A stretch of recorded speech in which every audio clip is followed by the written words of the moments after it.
untuk melengkapi, Mas Anton sambil mungkin istirahat break dulu, sudah bersama kita Pak Yusuf Parno, konsultan dari Yayasan Dana Bakti Astra, sudah mendampingi banyak UMKM dalam peningkatan produktivitas, tidak terkecuali dalam masalah QCDSM, dan beliau juga sudah punya pengalaman banyak di Astra Daihatsu Motor. Monggo Pak Parno, kita sambut Pak Parno dengan aplaus terlebih dahulu.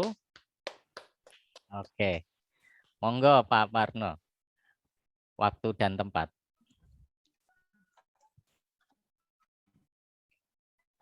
Ya, suara saya terdengar, tapi agak putus. Halo? Ya sepertinya. Halo?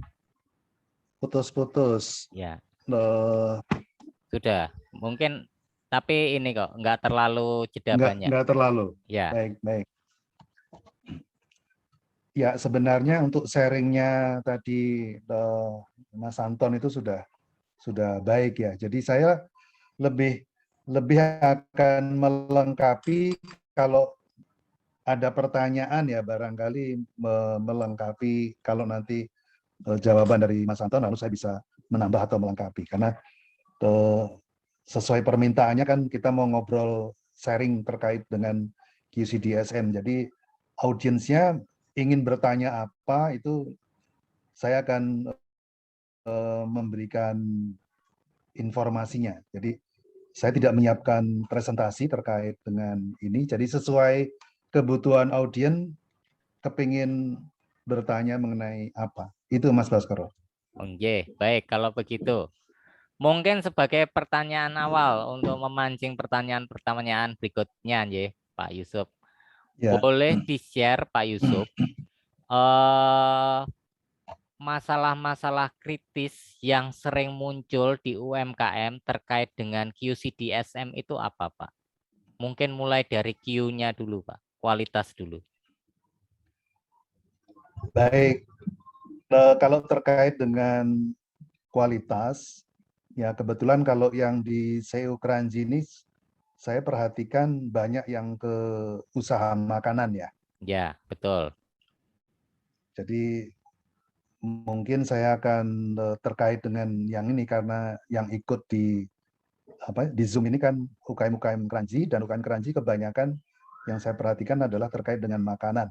Betul. Nah, bicara kualitas berkaitan dengan makanan, tentu kita sudah tahu bahwa kalau namanya makanan tentu adalah kualitas dalam pengertian rasa, ya.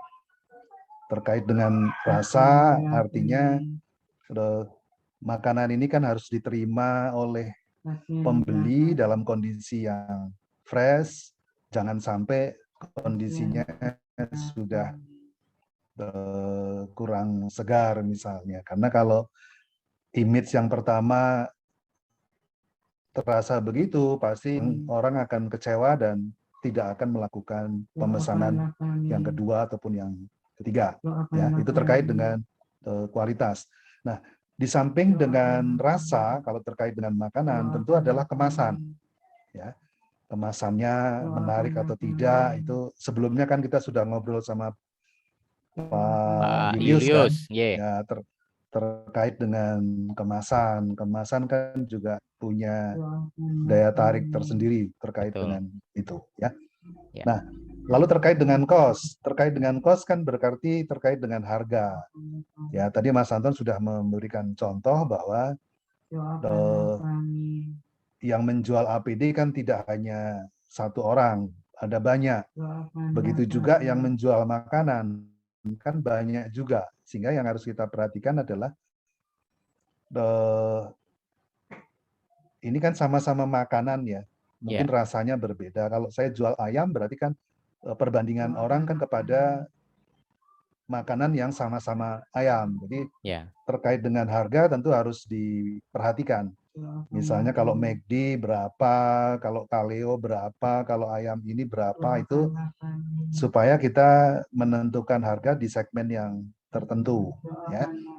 Itu terkait dengan cost. Lalu kalau delivery kan kalau makanan pasti akan cepat kan.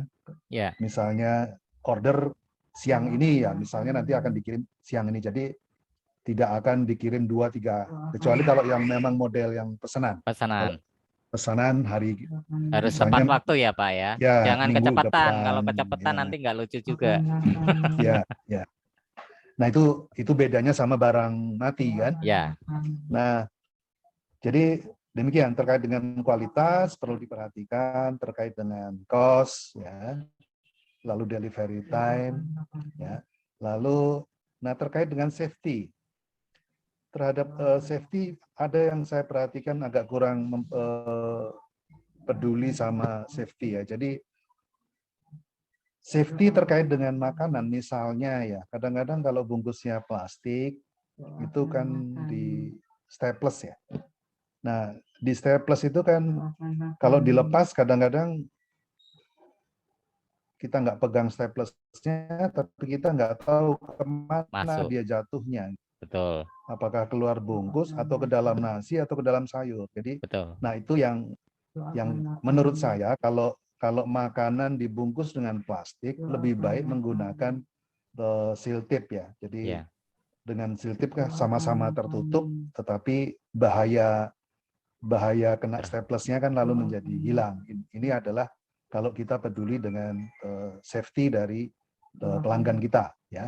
ya. Nah, kalau terkait dengan tadi moral terkait sama moral itu kan menentukan apa yang kita lakukan tanpa dilihat orang. Jadi Betul. misalnya terkait sama makanan tentu higienis atau kebersihan itu tetap harus kita jaga.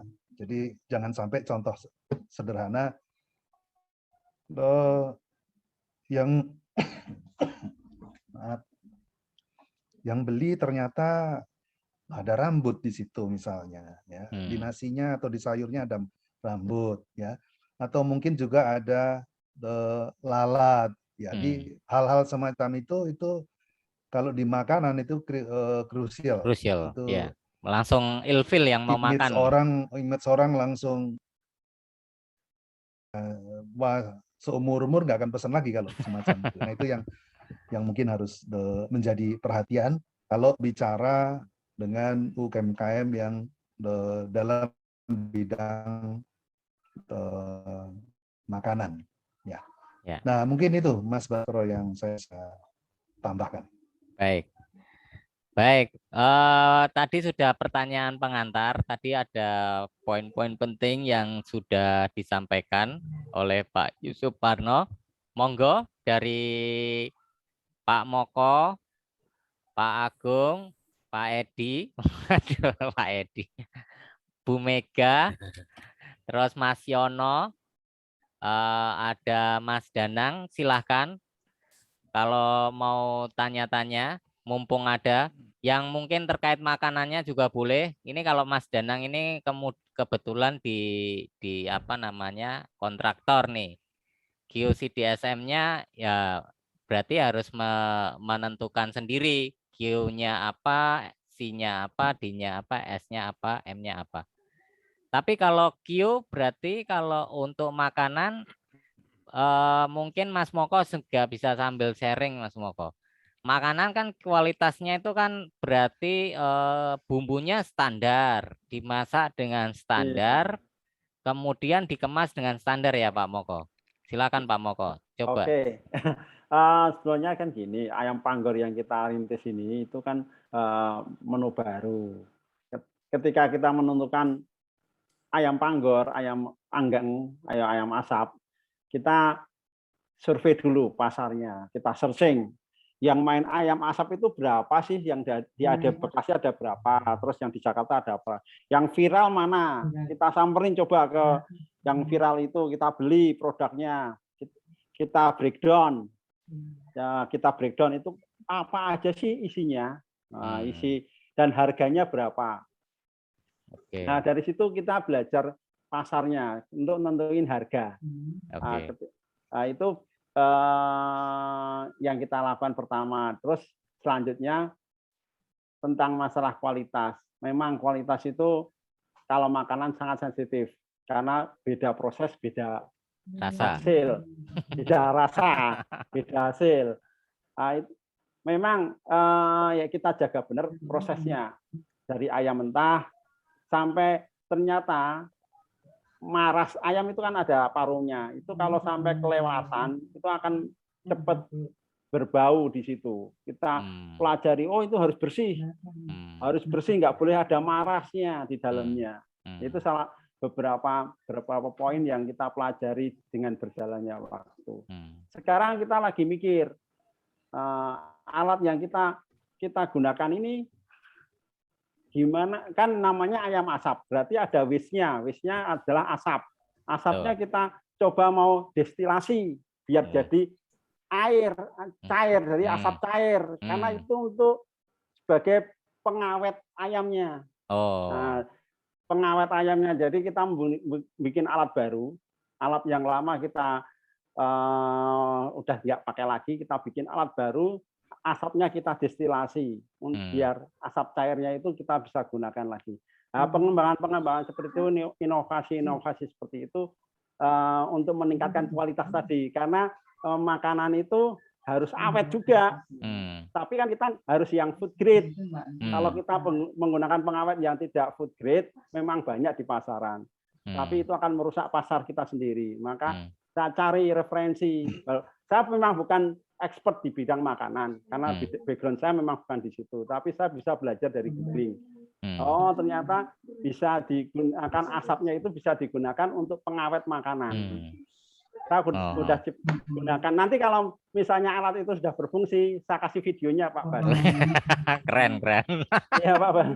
Jadi menurut saya ini paling inovatif loh. Dari video, produk, sampai pengembangan produk. Ya, jadi kita memang, karena saya suka riset, memang background saya memang di riset. Jadi saya pikirkan gimana caranya biar zero waste itu benar-benar terjadi. Karena di usaha saya di lain tempat itu recycle itu saya pikirkan benar. Jadi pakai bahan yang sudah nggak terpakai kita manfaatkan kembali. Di sini di makanan juga sama. Waste-nya apa ini? Oh, waste-nya itu adalah asapnya itu. Asapnya itu kita cairkan dengan cara destilasi. Nah, itu aja Pak Bas. Ya, jadi inovasi yang kita pikirkan selanjutnya, Pak. Ya, Pak Yusuf, ini Pak Moko ini sebenarnya kan ayam panggor usaha istri, nyonya. Pekerjaan utamanya beliau ini handle untuk perusahaan handle untuk usaha perkayuan ya, furniture. Dari lulusan PIKA beliau. Jadi punya usaha di Pulau Gadung ya, Pak Moko ya? Bukan, saya di Duta Kranji. Di Duta Kranji. Di Duta Kranji aja. Oh, oke. Bukan di Pulau Gadung, Pak. Ya. Jadi terkait dengan misalkan Q yang pertama, berarti ada quality control setelah produk itu jadi, Pak Moko. Quality control produk, jadi ya kita kan kita masih one man show, ya one man show. Jadi semua proses dari awal sampai akhir kita lakukan sendiri. Jadi kita bisa kontrolnya lebih mudah. Jadi masalah rasa, kompres kelopaknya di handle sendiri. Jadi masalahnya masih sangat simpel. Cuma memang saya di situ nggak terlalu terlibat langsung karena saya punya kesibukan yang lain. Tapi untuk langkah-langkah kedepannya saya pikirkan yang seperti tadi, hardware-nya yang saya pikirkan, software-nya itu urusan istri saya. Pak Yusuf, ini menarik apa yang disampaikan Pak Moko. Jadi mengenai quality control itu tidak hanya di end product ya Pak Yusuf, tapi mulai dari bahan baku, proses, dan bahkan mungkin sampai delivery, kualitas itu harus terjaga ya Pak Yusuf. Ya betul, kan kalau kualitas kan yang menilai pelanggannya kan. Nah, terkait dengan ini makanan ya tentu bagaimana dia menerima, masih hangat atau sudah dingin, bagaimana bungkusannya dan sebagainya, itu adalah semua unsur-unsur kualitas terkait dengan makanan ya. Nah dengan tadi yang sudah diceritakan Pak Moko tadi bahwa ini masih ditanganin sendiri, berarti kan sesuatu yang baru, berarti kan harus cukup rajin memasarkan, memperkenalkan produk itu kepada banyak orang, ya. Dan nah, terkait dengan mulainya usaha itu, tentu salah satunya adalah perusahaan besar juga melakukan, tetapi ketika masih kecil justru harus lebih melakukan dalam pengertian ini, bahwa kalau ada customer-nya, kita harus tahu namanya siapa, alamatnya di mana, kalau bisa tahu WA-nya dan sebagainya. Nah, itu orang yang sudah pernah pesan itu kan lebih berharga daripada orang yang belum pesan. Ya, Yang belum pesan kan masih kita cari, tapi kalau yang sudah pesan itu harus kita catat namanya, ya. ya, Jadi mungkin kadang-kadang di WA ditawarin lagi, misalnya apa namanya, pre-order kapan dan pre-order, ya, sebagainya. Jadi poinnya itulah, yang ya, sudah kenal itu harus dirawat lebih daripada yang belum dikenal, karena kan kita mau nambah. Jangan sampai kita sibuk menambah, mencari yang baru, yang yang sudah pernah lama order malah kita dilupakan. lupakan. Nah, itu Ya, kalau di Astra kita diajarkan basic mentality namanya, itu adalah yang pertama fokus kepada pelanggan. Nah, ya, itu yang penting. ya. Ini untuk repeat order ya, karena kan continuity dari usaha kita juga berdasarkan continuity dari order yang masuk atau repeat order gitu ya Pak Yusuf. Ya, Dan ya, betul. dan memudahkan lagi kalau kita mau, kalau Pak Moko ini sudah mulai inovasi produk-produk baru, untuk memperkenalkan produk baru akan lebih mudah kalau kita punya loyal customer ya Pak Parno ya. Ya. Jadi perlu ditulis, didaftar itu. Didaftar sehingga kalau nanti kita punya produk, ya kita sudah tahu base customer-nya, di blast WA-nya kemana aja dan sebagainya, itu adalah perlu. Kalau enggak kan nanti apa namanya, customer-nya baru terus, yang lama nggak order lagi. Nah, ini kan sayang. Ya, Lebih melelahkan kan? ya, ya. Usahanya lebih melelahkan kalau kita selalu cari yang baru. Baru. Mas Anton kelihatannya siap-siap mau ikut menyampaikan sesuatu, Mas Anton Suryantoko. Saya nambahin aja. Memang kualitas ini menjadi hal yang penting. Ini saya bicara Highly ya. Nah, ini kalau Highly itu kan Hekli yang jasa. cuci Ya, jasa cuci mobil yang ya online. jemput bola ya, ya. Iya, Oke. jadi saya kan punya startup Highly On Demand Car Care. Itu kan ini UMKM, sangat UMKM. Jadi base-nya hanya di Cikarang, tempat saya tinggal. Itu kan kita cuci mobil, datang ke lokasi, bawa air, bawa listrik sendiri kan. Nah, ini kan saya ini kalau UMKM kan gimana sih cara scale up-nya? Nah, ini saya mau sharing aja bagaimana how to scale up startup. Nah, jadi ketika kita yakin bahwa produk kualitas kita bagus, diterima dengan pasar dengan baik, saya sih sarankan open franchise. Gitu. Kalau kita merasa wah ini pasarnya bagus nih, open franchise saja gitu. Jadi tapi kalau ketika open franchise, standar kualitas harus dijaga kembali ke kemana? Ke kita. Jadi kita harus tahu nih, saya tuh walaupun open franchise, kalau kita nyuci mobil di Highly Cikarang, Grand Wisata, Kelapa Gading, atau di Malang, Jawa Timur, atau di Bandung, ya sama standarnya. Kualitas ini menjadi hal yang penting. Jadi kalau kita mau scale up usaha kita, buka franchise, Standarnya harus dibuat standarnya harus clear semua. ya, Gitu. SOP pengerjaan sampai SOP untuk checking hasil terhadap proses pengerjaan. Betul. Jadi jasa sama barang, makanan, jasa itu kurang lebih sama ya. Kan dia B2C ya. Itu emang lebih ribet menurut saya sih. Kan itu loh, C-nya orang banyak banget, kepala orang banyak banget ya kan. Komennya orang banyak banget. Pengennya ya. banyak banget juga. Betul. Ya. Itu yang kadang-kadang bikin pusing kan. Ya. Gitu. Nah, itu Oke. harus kita standarkan. Oke. Gitu. Jadi kalau kita mau UMKM tuh mau besar, menurut saya sih ini, setiap UMKM bisa besar. Tapi bagaimana kita menjaga kualitas, bagaimana kita open nih.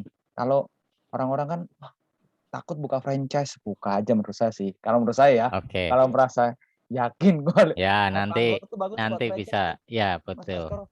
Bisa opportunity lah untuk franchise. Iya. Nah, Mbak Monik, mungkin Pohon Solo bisa cerita. Ini kalau Mbak Monik tidak setiap waktu apa namanya tidak setiap waktu produksi based on purchase order berdasarkan pesanan. Gimana itu Mbak Monik? Mungkin bisa di-share. Bagaimana pertama kan namanya makanan yang pertama dijaga kan memang kualitas. Silakan. Ya, terima kasih Mas Baskoro. Sebenarnya tadi yang dikatakan Mas Topo dengan Pak Yusuf itu jadi menguatkan apa yang sudah kami terapkan. Jadi sebenarnya ya dari sisi quality, cost, safety, delivery, moral itu dari awal juga sudah mulai kami terapkan. Makanya kenapa di packaging kami packing sedemikian rupa tanpa menggunakan staples. Kemudian dari proses bahan baku kita istilahnya amati betul sampai nanti proses ending, sampai kadang ya itu sampai kadang waktu pas awal-awal order saya mesti tanya balik, Mbak apakah ada masukan dari apa yang sudah kami kirim, kadang sampai saya tanya seperti itu. Nah ini puji Tuhan kami besok ada sekitar 600 box yang kami siapkan untuk wedding, untuk pernikahan. Nah cuman seperti Pak Yusuf bilang, saya itu kan mulai mendata customer lama. Nah dilemanya saat dapat order banyak, tiba-tiba ada customer lama yang japri. Jadi terpaksa akhirnya kami kemarin menolak sampai 3 customer kami tolak. Padahal itu customer yang loyal. Nah ini yang kadang jadi dilema kami. Padahal kan sebenarnya tadi ya di Mapon kan bisa, tapi kan belum tentu dengan standar yang sama yang seperti kami punya. Jadi ya agak bingung ya seperti ini gimana Pak kira-kira. Artinya kalau makanan kan di Mapon kan sebenarnya bisa, tapi kan mungkin quality standar yang berbeda ini yang tidak bisa menjamin apakah hasil and produknya ini sama dengan yang biasa kami punya. Nah itu yang sampai sekarang kami tidak berani untuk maklonkan gitu. Kalaupun kami itu yang memang dilema banget. Artinya jadi nolak loyalitas orderan. Ya, bumbu boleh sama, takaran boleh sama, tapi kalau masakan yang pegang yang masak lain, ya tetap rasanya jadi beda, begitu kan ya? Ya, Pak Yusuf, ini bagaimana menurut Pak Yusuf? Ini dalam rangka menjaga cost dan menjaga customer relation customer, Pak Yusuf. Ya. Masih ya, oke. Ya, tadi yang saya tangkap adalah kan sedang mendapat order dari tempat lain, lalu mendapat order dari orang lain. Jadi yang saya tangkap mungkin masakannya berbeda berarti ya. Bukan Pak, jadi ada dapat order baru, kemudian ada loyal customer yang mendadak order masuk mendadak. Nah yang loyal customer akhirnya kami tolak karena kan kami sudah book yang 600 signature yang baru ini new customer sebenarnya, dan Lala langsung cocok, langsung banyak order. Kadang kami tuh bingung aja nih gini kan mau dimakon kan. Ya,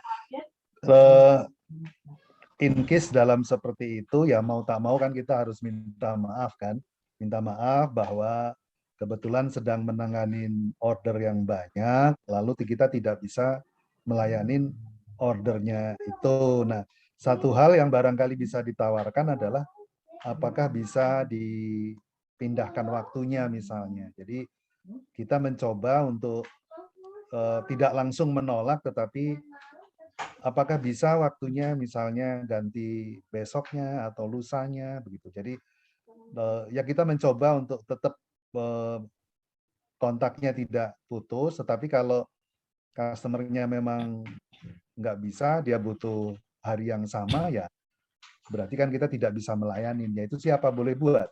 Ya. Jadi apa boleh buat.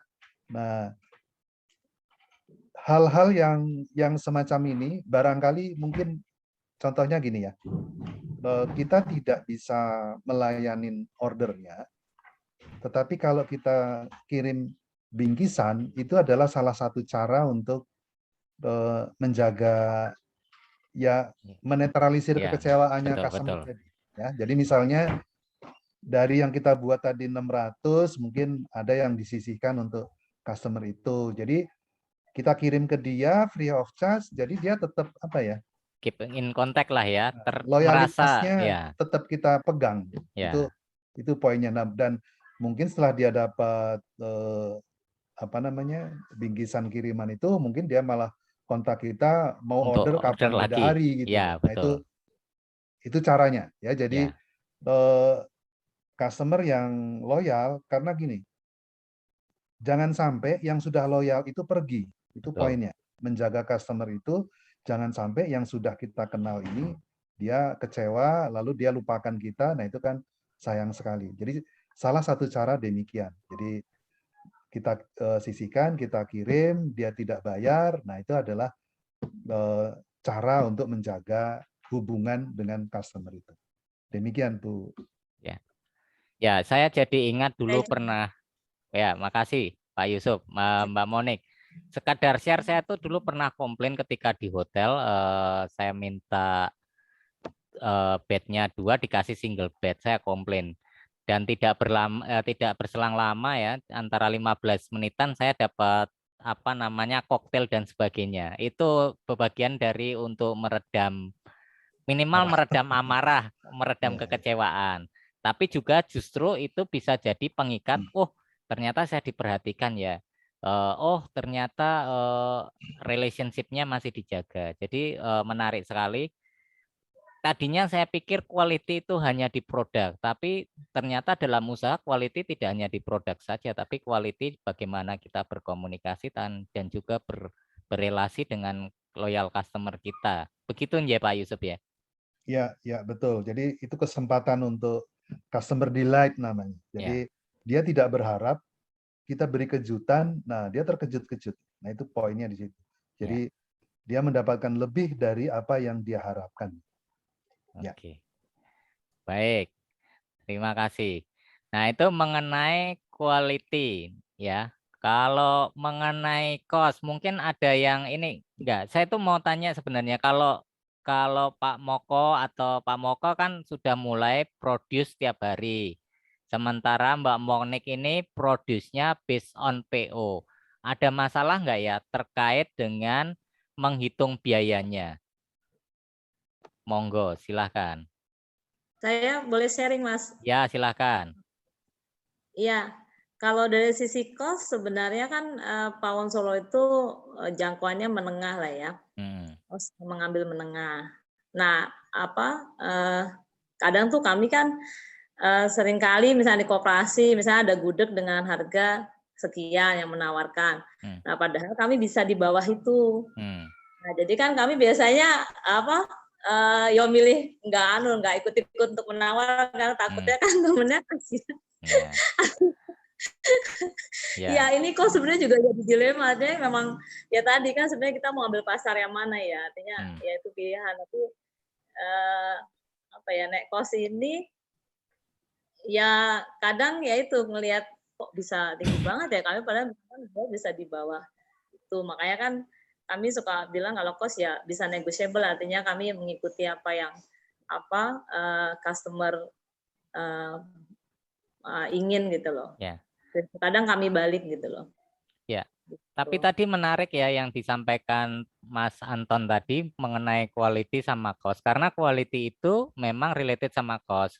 Quality itu related dengan segmen pasar yang mau disasar. Jadi kalau tadi Mas Anton itu sampaikan, kalau main di premium ya berarti kita main di margin besar. Berarti packagingnya dan semuanya ya serba premium. Tapi memang marginnya besar. Tapi volumenya pasti terbatas. Tapi kalau kita memang mainnya di level yang di bawah, ya volumenya besar, kompetitornya banyak, ya secara kualitas pasti akan berbeda dengan yang di level atas, begitu kan ya. Nah, mungkin itu segmentednya itu yang mungkin malah perlu dijaga ya. Bagaimana Pak Yusuf? Quality terhadap cost ini kan sebenarnya sangat relasinya kuat ya.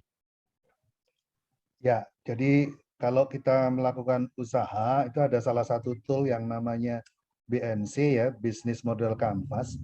Di situ alat itu untuk membantu kita. Ketika kita bicara kepada segmen pelanggan, kita harus tahu pelanggan kita ini siapa. Kita mau main di segmen apa. Tadi kalau Mas Anton kan bilang ada high, middle, ada low, ya. Karena apa? Karena treatment kepada masing-masing segmen itu kan berbeda, ya. Contohnya kalau segmen bawah itu yang penting wareg, kan, yang penting banyaknya. Kayak nasi Padang itu kan banyak gitu kan. Jadi pertama segmen kita harus tentukan, ya. Kita nggak bisa semua, gitu. Karena kalau semua terus nanti kita nggak jelas kok strateginya. Ya. Karena di masing-masing segmen itu kebutuhannya beda-beda. Nah, pertama kita harus tetapkan segmen pasarnya, ya. Lalu kita pelajarin segmen pasar itu maunya apa gitu kan. Maunya lebih kepada kualitasnya, servisnya, itu kita harus pahami dulu, kita dalamin dulu. Nah, apa yang dibutuhkan oleh segmen pasar itu, itulah kita penuhi. Dan ketika kita menentukan segmen pasar, mau tak mau kemudian lalu muncul siapa kompetitor di segmen itu gitu. Yeah. Jadi areanya harus jelas. Kalau kita buka open semua, lalu kita nggak jelas juga apa yang dilakukan. Jadi segmennya tetapkan dulu, lihat kompetitornya supaya kita tahu area perang kita ada di mana. Ya. Nah di situ kan membandingkan rasanya seperti apa, harganya seperti apa, kemasannya seperti apa, dan sebagainya. Dari situlah kita bisa memposisikan usaha kita. Jadi sangat penting untuk menentukan segmen pasar. Nah, memang di perusahaan-perusahaan besar kadang-kadang dia punya tim marketing yang berbeda-beda untuk nanganin yang low ada, yang middle ada, yang high juga ada. Ya. Brandnya masing-masing ya Pak Yusuf ya? Ya, brandnya kadang-kadang beda ya. Ya contohnya kalau Aqua kan ada Fit. Jadi strateginya Aqua sama Fit kan berbeda. Jadi itu contoh-contoh bahwa segmen pasar ditentukan akan menentukan strategi dari pemasaran, pelayanan, dan seterusnya. Ya. Jadi kalau main middle, ya kualitasnya ya middle aja, jangan tinggi-tinggi, nanti cost-nya masuk ke cost-nya. Tapi juga jangan sebaliknya, main di tinggi tapi terus ngurangi kualitasnya, ya nanti ditinggal customer-nya. Gitu nggak Pak Yusuf? Ya, jadi harus sesuai lah ya. Ya, nah itu. Ini Pak Moko, silakan ya, Pak Moko mau bicara. Ya gini Pak Bas, tadi harga itu kan output dari yang kita sudah keluarkan, sedangkan cost itu komponennya adalah tenaga dan bahan baku. Betul, betul. Bahan bakunya itu, harga bahan baku itu kan kita bisa bandingkan. Yang kalau kita pertama mungkin kita belum sudah terpatok dengan harga bahan baku yang menentukan cost tadi. Kita analisa lagi gimana caranya bisa mendapatkan harga bahan baku yang lebih mudah, lebih murah. Nah, setelah bahan baku kita dapatkan yang harga paling murah, kita breakdown lagi. Seperti saya bayangkan, seperti Avanza. Avanza itu dengan harga yang sama, tiap tahun keluaran dengan model baru. Aku yakin itu di value analisa, sehingga cost-nya semakin kecil, sehingga profit margin-nya semakin tinggi. Nah, dalam produk yang saya geluti ini saya juga melakukan yang sama. Cost-nya yang komponen paling gede apa? Misalnya paling gede adalah kalau saya main ayam panggor, ayam panggang, berarti cost yang paling gede adalah ayamnya. Nah, ayamnya gimana caranya? Kan itu bisa ukuran ayam kan macam-macam dan konsumen tidak pernah mempertanyakan berapa terlalu perhatian ayam, ya, terlalu perhatian. Nah, mungkin sama seperti yang dilakukan oleh perusahaan-perusahaan besar. Jadi kalau misalnya pertama harga ayamnya yang 1 kilo 3 on, nah kita turunin jadi 1 kilo 2 on atau seperti itulah yang kita lakukan biar profit margin-nya agak naik. Karena harga jualnya kan sudah kita tentukan. Yang kita bisa mainkan adalah cost production-nya. Untuk meningkat. untuk memperendah HPP-nya Ya, sehingga ya, profitnya semakin tinggi. ya. Ya, Gitu, kalau Pak. makanan ini sangat sensitif sekali dengan harga-harga yang ada di pasaran ya. Iya, iya. Kalau Ya, harganya harganya variabelnya terlalu tinggi, Pak Bas. ya, ya Jadi fluktuatif, beda musim, beda harga. Nah, itu betul. yang agak susah karena di makanan itu variabelnya terlalu banyak. Oke. Ya, Mbak Monik mau bicara, Mbak Monik, silakan. Ya, terima kasih Mas. Terkait dengan kos Pak, tenaga. Jadi sebenarnya saya masih agak kesulitan untuk memberikan upah upah ya. Atau menghargai diri sendiri dalam memproduksi lah. Artinya ini untuk orang lain, misalkan kayak Oke. besok saya menggunakan 8 orang. Nah, nah itu bagaimana caranya untuk menghitung memberikan tips untuk mereka, padahal dilihat secara time atau waktu kerja hanya sekitar 2-3 jam. Nah, itu saya yang kadang masih bingung untuk memberikan harga ya, Menentukan memberikan harga supaya upahnya. upah yang terkait dengan kos. Monggo Pak Yusuf. Itu. Terima kasih. Baik, jadi kalau mau menghitung-hitung kan berbeda ya sama orang yang kerja sebulan, itu ada UMR dan sebagainya. Sedangkan kalau ini kerjanya istilahnya part-time, ya. Jadi nggak ada rumusnya. Jadi sebenarnya dia kerjanya berapa jam, lalu setiap jamnya itu kita hargai berapa, dan sejauh bahwa masih bisa masuk dalam perhitungan harga secara keseluruhan. Jadi ukurannya cuma dia bantu kerja, lalu kita berikan honornya, lalu dia cukup puas, ya sudah, nggak ada masalah. Gitu. Poinnya adalah kalau nanti kita butuh dan kita panggil, dia dengan senang hati membantu lagi. Jadi kira-kira begitu, karena kita juga tidak bisa menghitung misalnya kalau UMR sekian terus kita bagi per jam 173, ya kan nggak bisa begitu, karena orang yang bekerja istilahnya apa ya, orang yang bekerja part timer dan tidak setiap hari kan pasti ada allowance yang berbeda. Jadi poinnya adalah sejauh bahwa kalau terlalu besar ya tentu kita agak berasa rugi gitu kan. Tapi kalau terlalu kecil ya mungkin dilihat dari senyum wajahnya, mungkin kita juga bisa lihat dia cukup puas apa enggak. Jadi kira-kira semacam itu aja. Pamitannya senyumnya lebar apa? Nah itu kan kode-kode komunikasi nonverbal yang dia cukup puas ya berarti oke, bisa digunakan. Tapi kalau kayaknya kurang puas ya lain kali ditambahin semacam itu ya.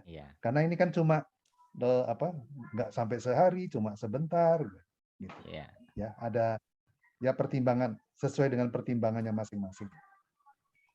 Ya, makasih Pak. Ya, makasih Pak Yusuf.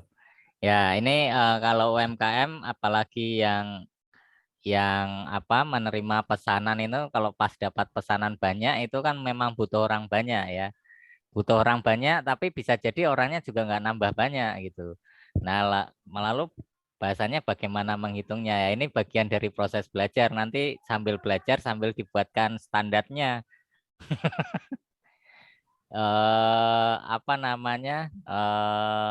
Dengan banyaknya orderan kan mungkin terus kemudian sambil tadi kata Pak Yusuf lihat senyumnya, senyumnya itu bisa senyum agak lebar masuknya di angka sekian gitu ya.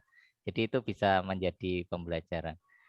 Baik, itu tadi quality cost. Quality cost itu kan tadi saling berelasi, kualitas berelasi dengan segmen, kemudian kualitas juga berelasi dengan biaya, baik dari biaya bahan baku, biaya proses, sampai dengan biaya pengiriman dan kemasan dan pengiriman. Jadi itu sangat sangat berelasi sekali. Nah, kemudian kita masuk ke delivery. selama ini apakah ada permasalahan atau mungkin ada yang ingin ditingkatkan dari Pawon Solo maupun dari Ayam Panggor? Tadi sih sudah disinggung kalau dari Ayam Panggor, tapi memang kan Ayam Panggor kan sudah stay dari awal kita melayani seputar paroki Bungsari ya. Paroki apa Mikael Kranji. Iya. Nah, kemarin sampai saya kasih solusi untuk datang ke Mikael Kranji langsung dapat 3. Iya, itu promo, Pak. Oke, tapi gimana Pak? Mungkin Mas Moko dulu lah, yang karena memang kan kalau sudah mulai orderannya tiap hari sudah ada Iya, yang Pak. beli, Betul, kemudian Pak. menangani deliverynya gimana Pak Moko terus? Kalau deliverynya gini, kalau seputar masih di area Kranji, gitu pengirimannya free. Tapi kalau misalnya di luar Duta Kranji, kita memang menggunakan jasa entah itu Gojek atau Speedy atau yang lain, Ya. kan banyak sekali Ya, pilihannya. Kemarin waktu saya ke Cikarang itu pakai Gosen 80.000, tapi pakai Speedy cuma 60.000. Oh, Karena ke tempatnya Mas Anton itu saya kirim pakai Speedy karena lebih murah. ya, Kayak gitu-gitu. Jadi pengirimannya by aplikasi, Pak. ya. Nah, itu aja yang Ya. kita lakukan sekarang. Tapi pengiriman so far sampai di tempat aman ya? Maksudnya nggak ada yang sampai berantakan dan sebagainya ya Pak Moko? Untuk kemasan yang di dalam, yang untuk pengiriman lewat jasa kirim, itu memang semua kita protek. Seperti komponen sayurnya kita bungkus sendiri, kita plastikin, terus sausnya juga kita kemas sendiri di dalamnya. Jadi terpisah-pisah, Pak. Oh ya. Kita bayangkan kalau selama delivery itu nggak mungkin kondisinya itu stabil, pasti Betul. naik turun nggak karang-karuan. Jadi Betul. kita pikirkan biar sampai tempat masih dalam keadaan baik. Ya. Kita juga berpikir gimana caranya biar makanan yang kita kirim itu bisa dihangatkan di lokasi, di tempat customer, biar bisa dinikmati dalam keadaan hangat. Kita juga bisa pikirkan sampai ke arah sana, Pak. Betul. Dengan dilapis dengan aluminium foil atau apa. Ya, kemarin sudah ngobrol nih ya kita. bisa biar pelanggan itu gampang untuk menikmati dalam keadaan yang hangat. Ya, tadi sudah Pak. Jadi concern masalah hangat. Tadi Pak Yusuf juga sudah bicara. Saya juga sudah bicara karena saya juga sudah order. Iya, udah cobain ya Pak ya. Makasih Pak. Nah, ini kan tantangannya kalau Pak Ayam Panggor kan tambah lagi nih. Kalau udah musim penghujan nanti bentar lagi yang ngantar kebes-kebes nih, kehujanan. Itu kan waktu kita kirim memang belajar dari pengalaman yang lain, kita protect dengan disil. Jadi waktu kita mau kirim ke jasa kirim kita foto. Jadi nanti si pelanggan itu waktu menerima seperti dalam kondisi yang kita kirim itu enggak. Karena dikhawatirkan dalam perjalanan itu dibuka atau enggak kita kan nggak tahu. Betul. Nah, jadi kita foto dulu waktu terima sama si jasa kirim, nanti biar klien waktu menerima seperti yang kita kirim. Jadi disil di atasnya ya, sebelum itu kan Pak. Kalau naik motor kan sukanya digantung tuh, yang nganter, bagi disil di situnya ya. Iya betul Pak. Oke. Kalau dari Pawon Solo kalau orderan gimana? Orderan 150 box, 200 box sampai 600 box gimana? Iya Mas, kalau boleh cerita sebenarnya delivery ini yang agak jadi dilema. Karena kan memang untuk delivery kan kami di atas 50 itu baru free ongkir ya. Nah, kami pernah ada pengalaman harus ngirim sampai Cikampek. Kan Cikampek untuk ongkirnya aja kan sudah mahal. Nah, biasanya itu kami nego dulu. Takutnya kan antara delivery dengan makanan yang dia pesen jangan mahalan delivery-nya kan. Makanya biasanya suka ngambil ya itu misalkan ya udah Bu 50-50 gitu atau ya pokoknya istilahnya di awal itu kami nego dulu. Pihak sana yang memesankan. Nah, biasanya sih kami sudah punya langganan beberapa Grab yang tanpa aplikasi bisa kami pakai. Nanti biasanya kami bilang karena biasanya kan kami tidak ikut mengantar. ini biasanya kami nego dulu, Pak, nanti saya kasih ongkirnya lebih sekian, atau kami tambahkan dengan produk kami.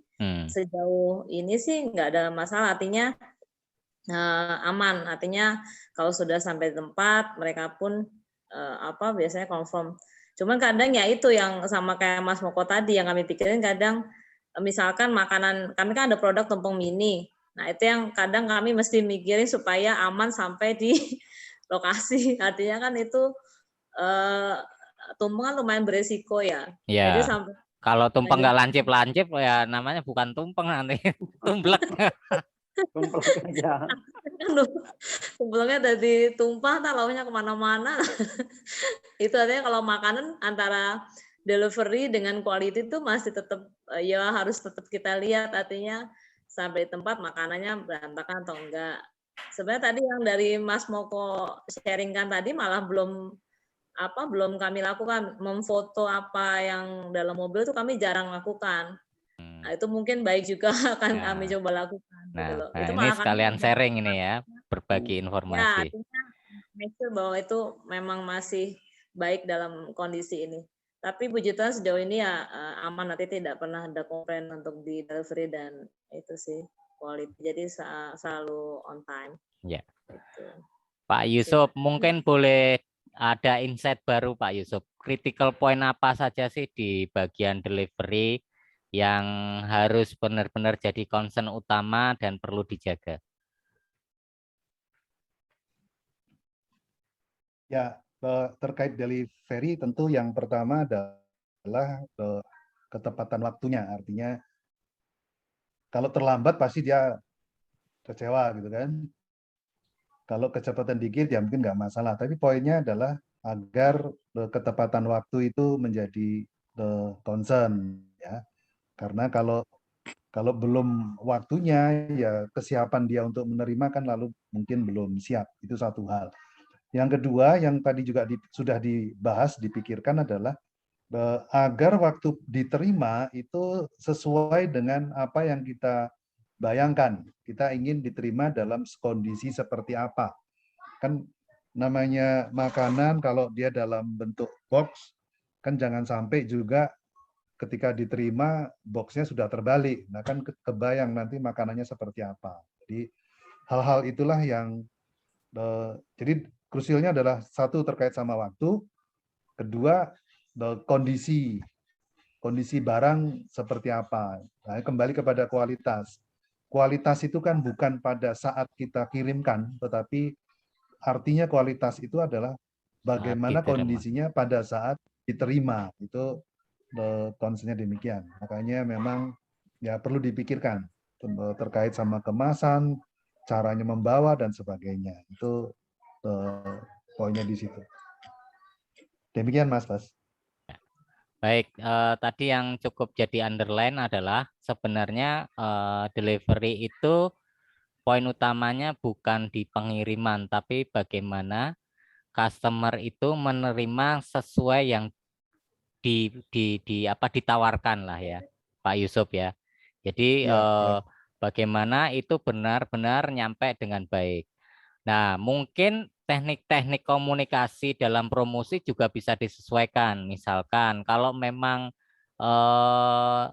maksudnya begini, kalau memang tidak bisa karena harus didelivery dalam jarak tertentu dan mungkin tidak panas, mungkin misalkan gitu, mungkin dalam komunikasi mempromosikan bisa dikatakan akan lebih nikmat jika dipanaskan kembali, misalkan seperti itu ya Pak Yusuf. Itu bagian dari cara trik untuk bahwa mengirimkan itu delivery yang kita lakukan memang benar-benar sesuai begitu ya Pak Yusuf. Ya, kan kalau kita sarankan untuk dipanaskan, ya rata-rata makanan kan dalam kondisi hangat dan panas kan lebih enak daripada kondisi dingin, gitu kan? Ya. Jadi tapi kan ini gini Pak, kendala kita itu kan ini kita kan ngano makanan fresh, semua kan makanan fresh, jadi bukan makanan frozen. Nah, ketika seperti Pak Wonsolo saya bayangkan order 600 semua serba fresh, itu kan pekerjaannya dadakan dalam waktu yang pendek jadi model manajemen panik, Pak.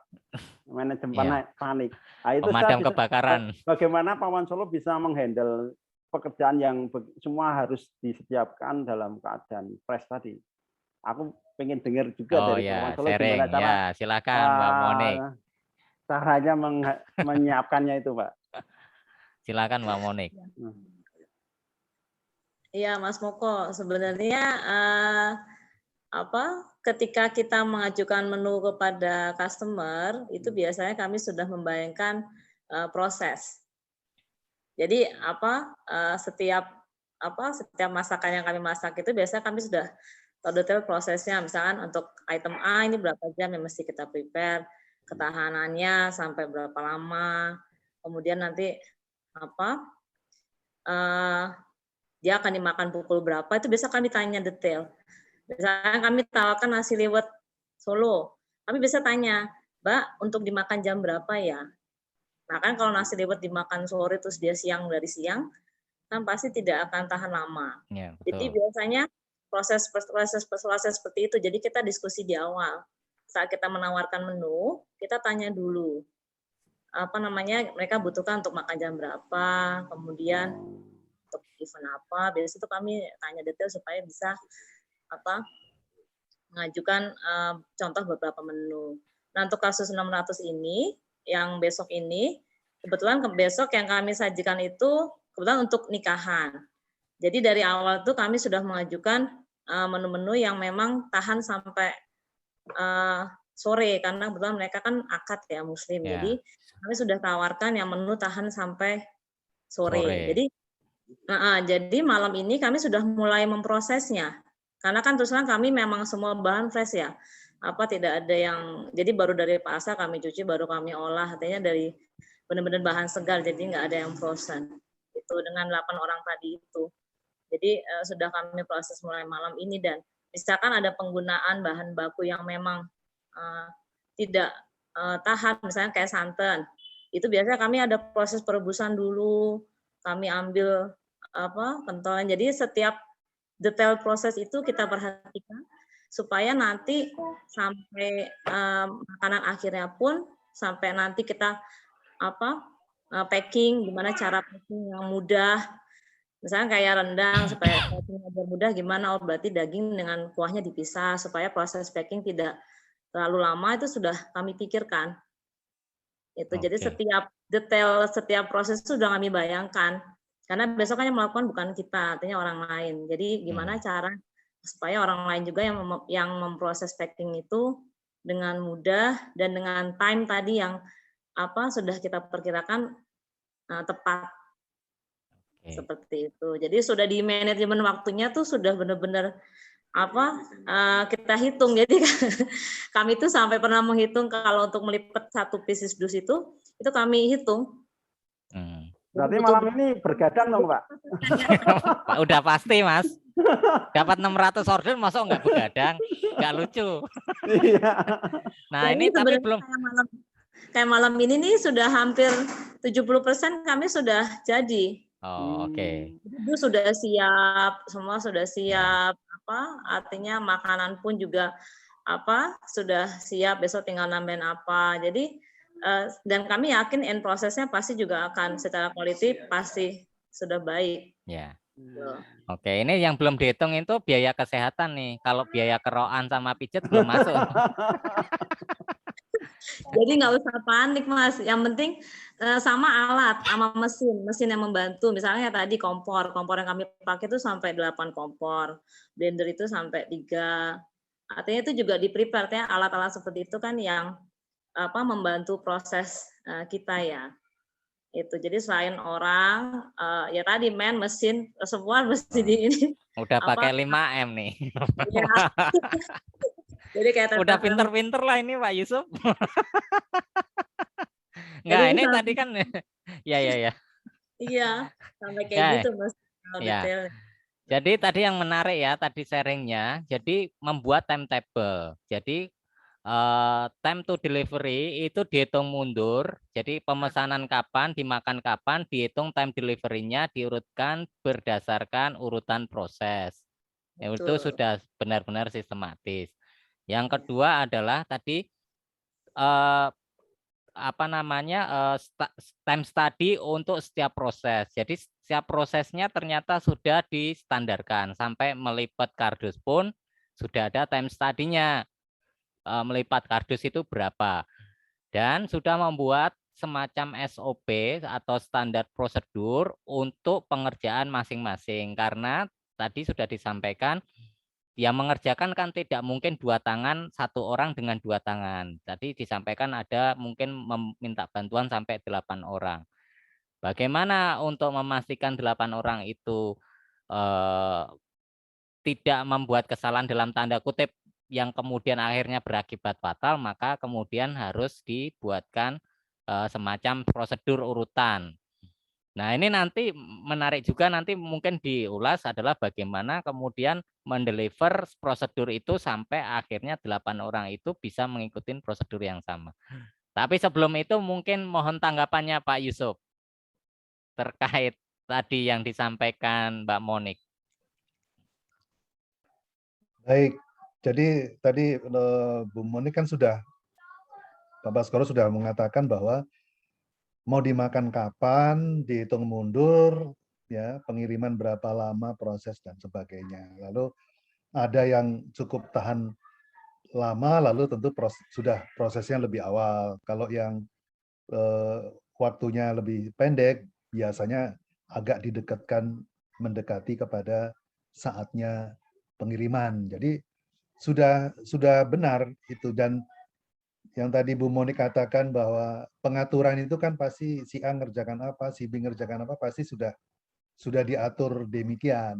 Nah, tentu karena ini tidak rutin setiap hari, ya tidak perlu tidak perlu sampai ada SOP yang tertulis. Betul, betul. Nggak sampai. Jadi cukup diatur oleh Bu Monik terkait dengan pengerjaan.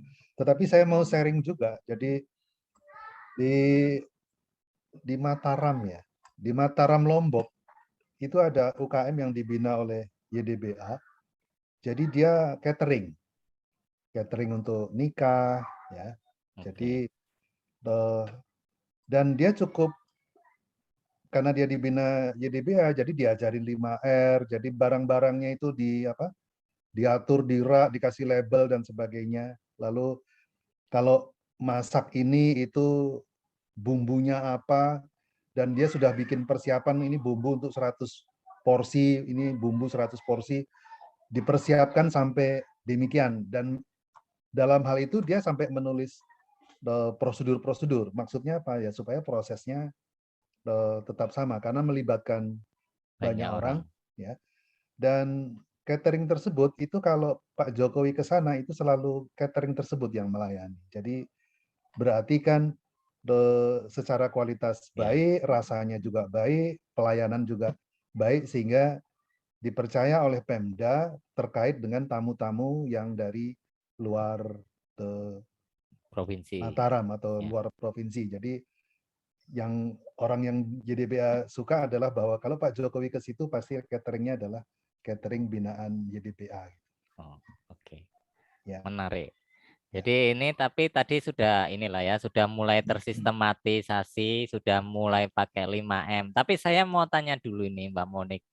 Bagaimana Mbak Monik mentranslate prosedur-prosedur itu sampai ke 8 orang itu mengikuti. Terus sebagai konduktor nih, kan Mbak Monik jadi konduktornya nih, yang mengarahkan, mensupervisi itu bagaimana? Boleh di-sharing nggak? Ya, makasih Mas. Nah, sebenarnya tadi terkait dengan orang ya, maksudnya orang ini kan ya tadi dia sering membantu kami atau tidak. Tadi yang Pak Yusuf bilang terkait mereka setelah selesai bantuin senyum apa enggak. Nah, itu kalau misalkan senyum berarti kan mereka cocok.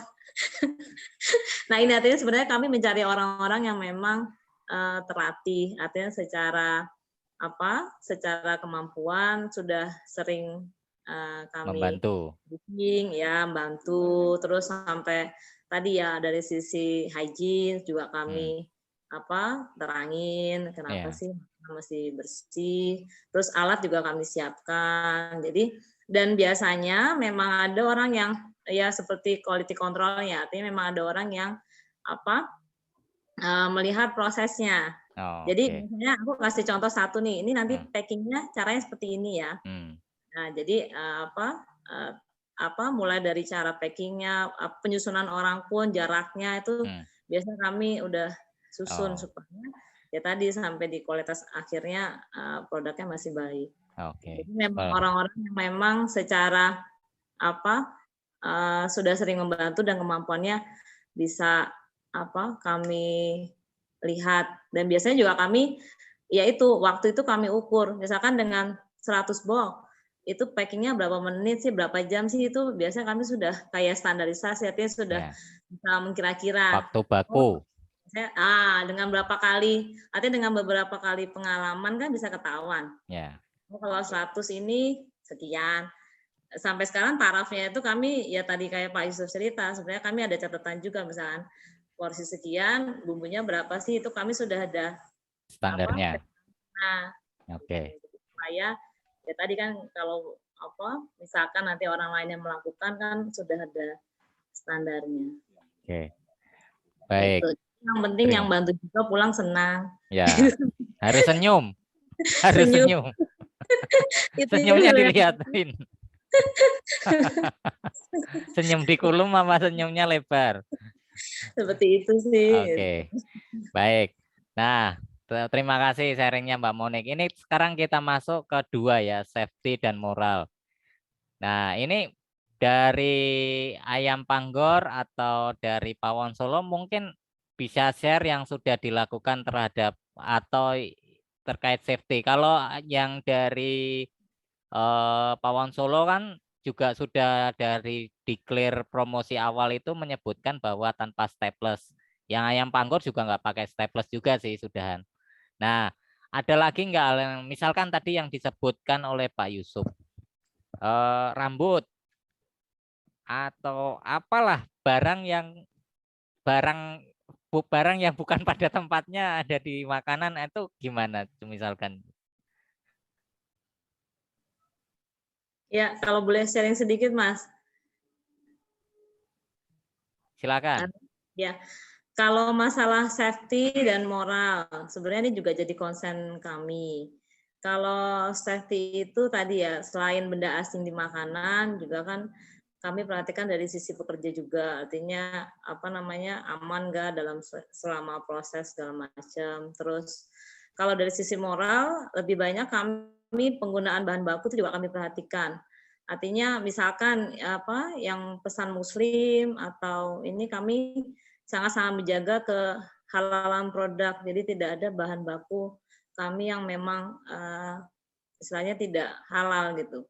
Walaupun kami sendiri memang belum sertifikasi halal ya, tapi secara proses dari pemulai pemilihan bahan itu biasa kami perhatikan gitu, supaya ya artinya menjaga kualitas tadi, semua orang tahu juga. Dan yang kerja juga kami melibatkan orang yang muslim, jadi memang ya supaya mereka juga bisa mempromosikan ke tetangga, ke orang lain yang belum tahu proses kami, bahwa memang proses kami benar-benar tidak ada material yang tidak halal.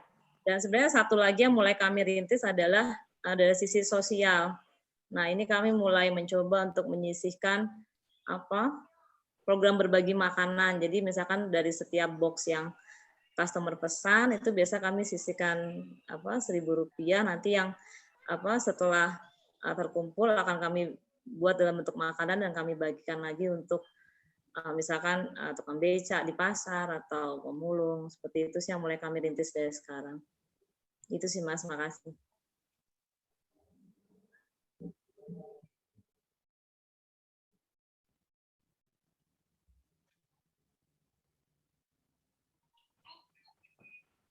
Mas Baskoro masih ada?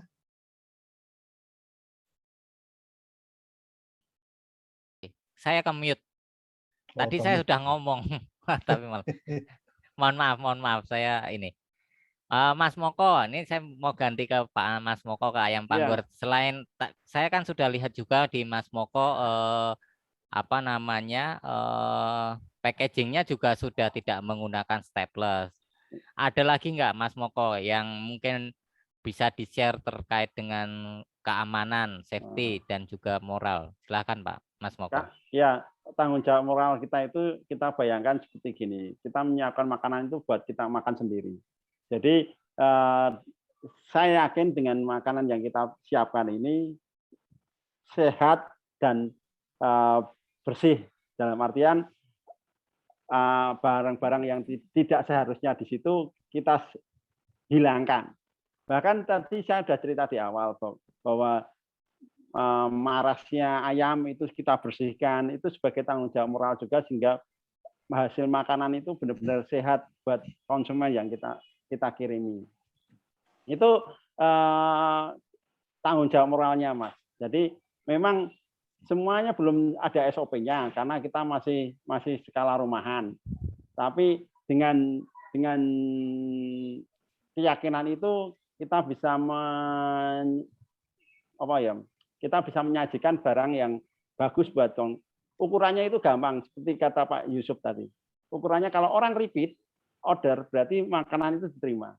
Tapi kalau belum repeat berarti makanan itu nggak diterima, gitu aja. Ukurannya itu gampang. Betul. Untuk makanan itu benernya gambarannya itu seperti itu. Ya. Terima kasih Mas. Ya, bagus. Tadi clue-nya bagus sekali. Pertama untuk safety adalah bayangkan bahwa ya kalau ini karena produk makanan, bayangkan kalau yang makan kita sendiri sebagai penjual atau penyedia ya, Pak Moko. Itu yang pertama. Terus bagaimana orang itu puas dengan apa yang kita berikan, yaitu ya mudahnya adalah dengan melakukan repeat order ya, Pak Moko. Betul. Betul Pak. Ya. Dari pengalaman yang terjadi seminggu yang lalu waktu kita bazar online. Pertama orang beli 1, nyoba 1, terus beli lagi 5. Terakhir beli lagi 85. Loh, keren. Pak, itu Bu Monik lihat sendiri waktu kita panik di sini, itu manajemen panik. Jadi tahapannya itu cepat sekali, Pas. Jadi produk kita benar-benar diterima sama orang. Yang luar biasa lagi, dari 85 itu ternyata buat seserahan buat lingkungan mereka. Tadi sore ada yang datang lagi, repeat lagi. Jadi luar biasa itu, Pak. Oke. Ya, saya ikut seneng nih kalau ternyata dari bazar online memang ada dampaknya ya kepada para peserta. Maksudnya ya akhirnya bergulir lah, tidak hanya cuman pas saat event, tapi setelah event tetap berjalan. Gitu ya. Ya, tapi kita kembali ke topik Pak Yusuf. Mungkin bisa disampaikan poin-poin critical point terkait safety dan moral, mungkin juga yang terkait langsung dengan makanan, pengalaman Pak Yusuf mendampingi UMKM makanan. Ada satu hal yang terkait sama safety ya, safety terkait sama makanan itu sendiri, sama prosesnya. Tapi ada satu hal yang saya perlu sampaikan adalah pernah nggak dengar bahwa di suatu tempat itu gara-gara makanan, kadang-kadang di pabrik, kadang-kadang di hajatan, gara-gara makanan orangnya keracunan. Nah, ini adalah menurut saya satu hal yang kasus safety yang luar biasa. Jadi kenapa itu terjadi? Pasti ada kondisi proses yang higienisnya kurang, ya, sampai ada bakteri-bakteri atau yang nggak benar itu masuk ke dalam makanan, berarti kan karena proses yang kurang baik. Makanya kalau kita coba perhatikan di restoran-restoran itu kan yang kayak misalnya McD misalnya atau KFC itu kan orang yang bekerja kan rambutnya tertutup, ya kan. Tujuannya rambut tertutup adalah supaya rambut-rambut tidak jatuh ke dalam makanan, ya, itu dalam prosesnya. Lalu juga kebersihan higienis, karena problem higienis ini adalah yang sangat krusial. Kenapa? Karena sekali itu terjadi, bisnis kita langsung selesai, ya kan? Karena kalau ke makanan misalnya lalu customernya kita keracunan itu kan, ya satu jadi urusan polisi, keduanya kita jadi terkenal. Nah, cuma cilakanya terkenal masuk media, lalu bisnisnya lalu ya tiba-tiba runtuh. Nah, ini Ya, ya. hal yang perlu sangat dijaga karena kalau di pabrik itu istilahnya kebakaran habis gitu kan. Ya. Kalau di makanan ya bukan kebakaran tetapi ya itu tadi bakteri-bakteri yang proses-proses yang harus kita jaga sebaik-baiknya. Ya. Demikian Mas Baskoro. Ya. Proses dan packaging ya Pak. Jadi sebenarnya mungkin prosesnya benar tapi ada kebocoran packaging memungkinkan juga ya Pak Yusuf ya. Ya, ya itu dari mana aja kita Ya, nggak dari tahu. mana Tetapi, aja. Ya. ya. Oke. Jadi memang sebenarnya sudah kalau kita dipercaya untuk dapat orderan yang besar itu kan karena sudah ada cerita di masa lalu kan sukses. Bahwa once itu terjadi suatu accident memang pasti ada yang salah. Yang salah bisa macam-macam. Bisa dari proses, bisa dari packaging, bisa dari pada saat delivery. Deliverynya mungkin juga bermasalah. Misalkan nih, saya nggak tahu nih, Pawon Solo 600 box pinjem pinjem mobil. Nah, mobilnya ini beneran aman nggak untuk mengirim makanan gitu kan ya? Jangan-jangan bensinnya bocor atau apa yang baunya kemudian malah justru masuk ke makanan. Mungkin begitu ya. Itu jadi safety dan tapi juga mungkin juga harus dipikirkan if jika accident itu terjadi itu apa yang harus dilakukan, mungkin juga harus dipersiapkan ya. Misalkan yang tadi saya sampaikan kalau yang tadi di hotel saya mintanya 2 twin bed dapatnya single bed gitu ya, saya kok protes dulu kan saya pesennya. Terus ada semacam yang untuk meredakan amarah kok dikirimin koktail lah atau apalah gitu ya itu. Atau mungkin kalau ini serius berarti kan sudah mulai juga dipersiapkan untuk hal-hal yang tidak diharapkan ya. Tapi namanya tidak diharapkan pasti bisa terjadi tapi kita tidak mengharapkan. Nah, mungkin juga harus di-prepare untuk hal-hal seperti itu. Walaupun kita prepare-nya bukan untuk maksudnya prepare-nya supaya hal itu tidak terjadi. Tapi once itu terjadi mungkin juga bisa kita pikirkan. Begitu nggak Pak Yusuf? Ji. Gitu. Baik. Cukup dari Pawon Solo, dari Ayam Panggor, dari Bapak Ibu yang lain yang hadir di sini. Sudah jam 9:04. Saya kira cukup nggih semuanya. Ji. Baik, kita berikan aplaus untuk Pak Yusuf dan Mas Anton. Perlu saya sampaikan, Bapak Ibu, bila ingin berkonsultasi atau bertanya kepada narasumber, kami sampaikan informasinya. Nomor HP Mas Anton di 0821 1469 0122. Saya ulang 0821 1469 0122. Jadi bisa konsultasi dengan Mas Anton. Bisa juga nanti kalau mau order masker, mopcat maupun APD medis ya bisa bisa menghubungi beliau. Sedangkan untuk Pak Yusuf untuk konsultasi bisa menghubungi nomor 0813 15 70 7987. Saya ulang 0813 15 70 7987. Atau di nomor yang satunya 0815 99 49 606. Saya ulang 0815 99 49 606. Ya.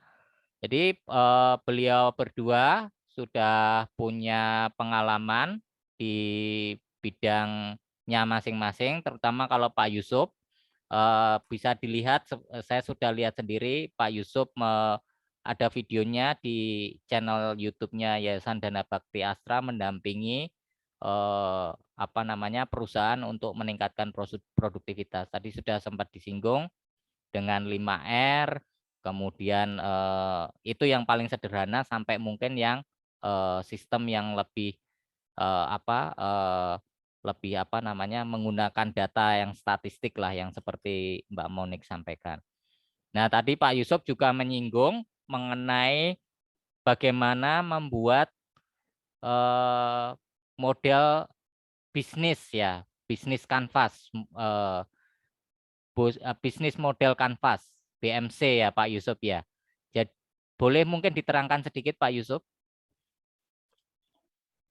Baik, jadi terkait BMC ini kan yang pertama orang fokus dulu kepada customer-nya, segmen pasarnya itu siapa. Ya. Nah, kalau kita sudah tentukan segmen pasarnya, lalu channel-channel apa kita bisa berhubungan dengan customer itu.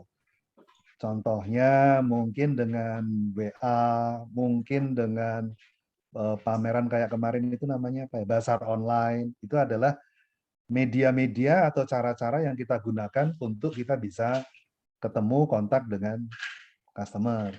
Ya. Nah, jadi ada customer-nya, lalu kan juga ada terkait sama customer ini kan kita juga apa yang kita tawarkan kepada customer itu.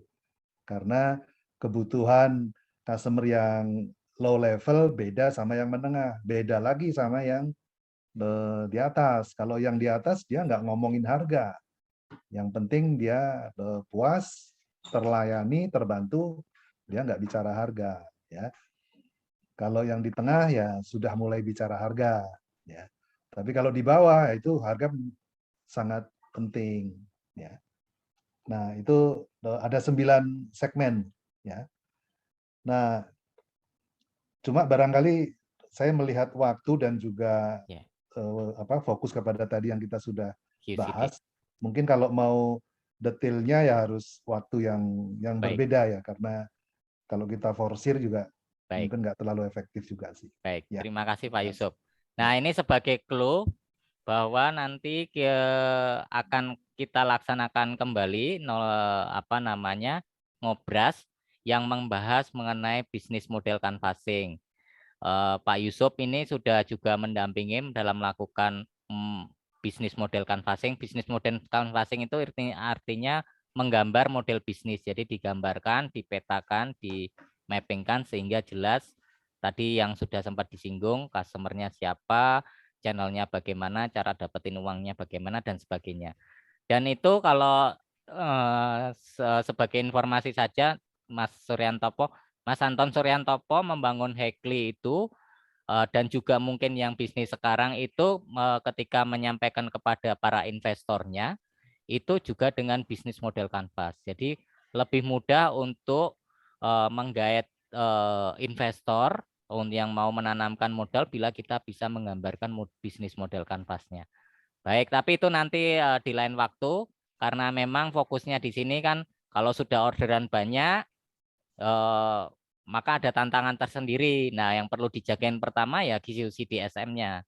Nanti kalau QCDSM-nya sudah tertata dengan baik, syukur-syukur sudah mulai ada standarnya. Nah, kemudian kita mulai melihat lagi, mereview bisnis kita, channeling dari bisnis kita seperti apa dengan bisnis model canvassing. Itu yang akan kita laksanakan nanti di kemudian.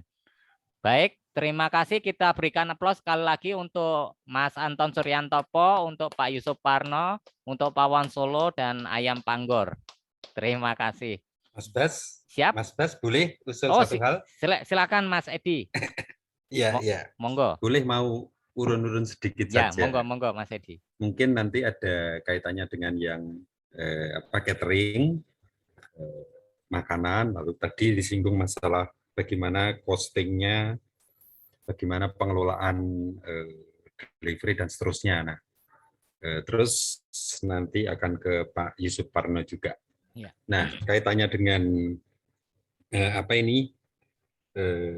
catering, lalu dapat pesanan banyak dan sebagainya, memang trigger dari sebuah usaha makanan itu sebetulnya nggak usah dihitung cost-nya, itu juga marginnya terlalu besar. Jadi menurut saya karena marginnya itu lumayan besar dan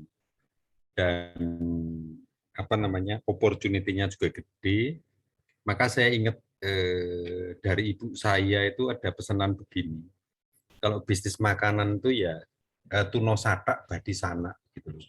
Jadi sebetulnya bisnisnya cost-nya nggak usah dihitung-hitung banget, tetapi yang penting menang di hubungan persaudaraannya.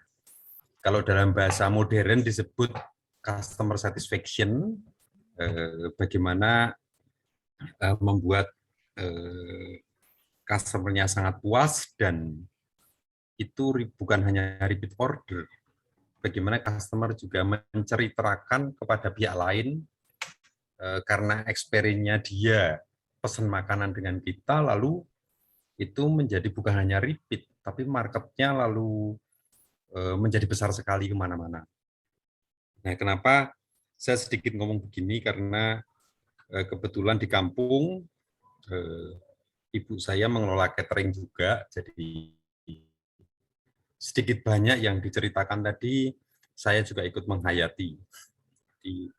Jadi mengenai bahan baku, upah. Nah, salah satu pengalaman yang bisa saya share adalah bagaimana memaintain karyawan. Karena critical point di usaha catering adalah memaintain karyawan yang bisa dipercaya dan mempunyai loyalitas yang cukup.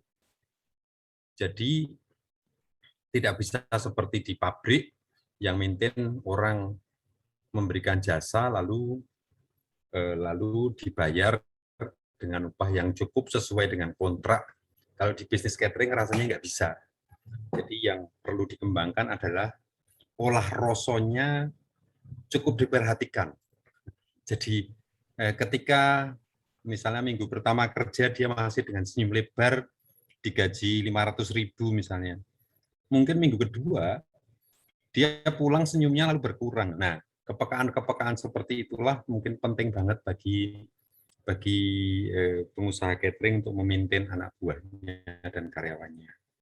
Nah, kaitannya dengan itu, saya mau menawarkan begini. Kalau ada teman-teman atau rekan-rekan yang kebetulan ziarah ke Sendang Jatiningsih atau di Paroki Klepu atau Gua Maria Bunda Penolong Abadi di Stasi Pojok di lereng Kaliprogo, itu kalau kesulitan mencari makanan, kalau ziarah ke sana, ya nanti boleh menghubungi saya, nanti saya bantu supaya kebetulan ada beberapa umat dari paroki Jakarta, Semarang, Surabaya yang ziarah ke sana. Kalau membawa makanan dari Semarang kan akan bau, anyep gitu ya. Ya, anyep. Ya, kurang enak untuk disantap nih. Ya. Lalu mereka menghubungi, lalu kami sediakan. Jadi makanannya masih hangat di tempat ziarah Sendang Jatiningsih, Sendang Sono, atau Gua Maria Bunda Penolong Abadi Stasi Pojok. Nah, itu monggo nanti kalau ini boleh kami bisa membantu. Terus yang kedua, apa betul Pak Yusuf Parno dari Paroki Klepu ya? Aslinya? Saya tuh aslinya Delanggu. Oh, Delanggu ya? Iya, Delanggu. Oh, Klaten, ya. Oke. Berarti bukan. Kebetulan ada yang seminaris juga keluar dan kebetulan namanya sama juga. Jadi sorry, saya pikir tadi sama. Terus yang terakhir, terima kasih juga tadi ada sharing bisnis dari Mas Anton. Jadi Mas Anton sebetulnya jauh lebih besar dari apa yang dia ceritakan tadi. Itu yang diceritakan hanya pernik-pernik kecilnya gitu. Saya tahu gerakannya beliau ini sudah menasional lah, bukan hanya lokal lagi, sudah menasional. Bisnisnya sangat besar dan mungkin itu bisa jadikan embrio untuk membangun jejaring ini dan saling menolong, saling mendukung sebagai sesama warga yang mengikuti Tuhan kita Yesus Kristus gitu ya. Yeah. Saya juga banyak belajar dari Mas Anton supaya yuk dibangun sesuatu yang bermanfaat bagi lebih banyak orang. Bisnis akan berkembang kalau tujuannya satu sih, memberikan manfaat dan kebahagiaan bagi orang lain yang membutuhkan. Saya kira itu saja komentar saya. Terima kasih banget. Baik, Mas Edi Sulistianto. Mas Edi, sebelum ini boleh di-share dulu nomor HP-nya. Tadi kan sudah menawarkan kalau mau ke mana Gua Tritis ini bisa di-share nomornya, Mas. Ini. Oh, boleh ini saya share ke Mas grup Prof Merto Bekasi. Oh ya. Ini bisa langsung ke adik saya kebetulan yang mengelola di Jogja. Itu saya kirim ke Mas Baskoro nggih. Siap, nggih. Matur nuwun. Baik. Baik, terima kasih Mas Edi, nggih, atas tambahan masukannya. Tadi juga jadi dari sisi tidak hanya industri tapi juga dari sisi emosional, dari sisi value, tunosana, gimana Mas? Tunosata Badisana gitu. Tunosata Badisana, artinya ya, yang dicari tidak hanya itu bukan hanya profit tapi persaudaraan. Ya, tapi juga persaudaraan karena bisnis kan berkelanjutan, tidak hanya untuk 1-2 kali event, tapi ya tadi repeat ordernya itu benar-benar repeat order yang karena kepercayaan, tidak hanya semata-mata mutu, kualitas dan rasa. Mungkin begitu ya maksudnya ya, Mas Betul. Edi. Baik, kita berikan aplaus lagi untuk kita semua. Terima kasih sudah mengikuti, Bapak Ibu sudah mengikuti acara ngobrol santai ini. Sampai sekarang sudah 9:30. Baik, kita tutup dengan doa. Mari kita berdoa. Dalam nama Bapa dan Putra dan Roh Kudus. Amin. Ya Bapa yang Maha Kasih, terima kasih atas berkat dan penyertaan-Mu dari awal acara hingga akhir ini.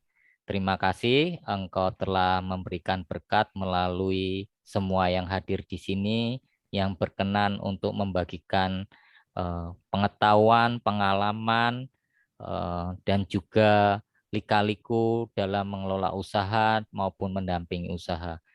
Ya Tuhan, kami mohon kiranya kami semua selalu dalam berkat naungan rahmat-Mu, sehingga apa yang kami usahakan dari hari-hari kemarin dan hari-hari depan semua demi kemuliaan nama-Mu dan semua untuk kebaikan diri kami dan sesama kami.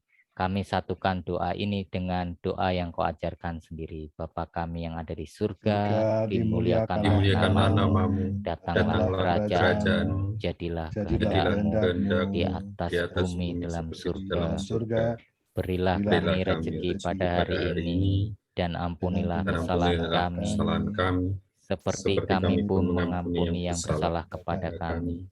Dan janganlah masukkan kami ke dalam pencobaan, tetapi bebaskanlah kami dari yang jahat. Amin. Dalam nama Bapa dan Putra dan Roh Kudus. Amin. Amin. Terima kasih Pak Mas Anton Suryantopo, Pak Yusuf Parno, Mbak Moni, terima kasih semua, Mas Moko, Pak Moko, Edi, Bu Monik, Mas Maturun, Edi, Maturun. Mas Anton, terima kasih Mas dan Yono, semuanya, Mas Bu Yono Mega, juga. ya, Mas Agung, terima kasih. Terima kasih Mas Agung, Mas Anton. Sami-sami. Pamit nggih, Pak? Yeah. Bapak Ibu. Mohon lift.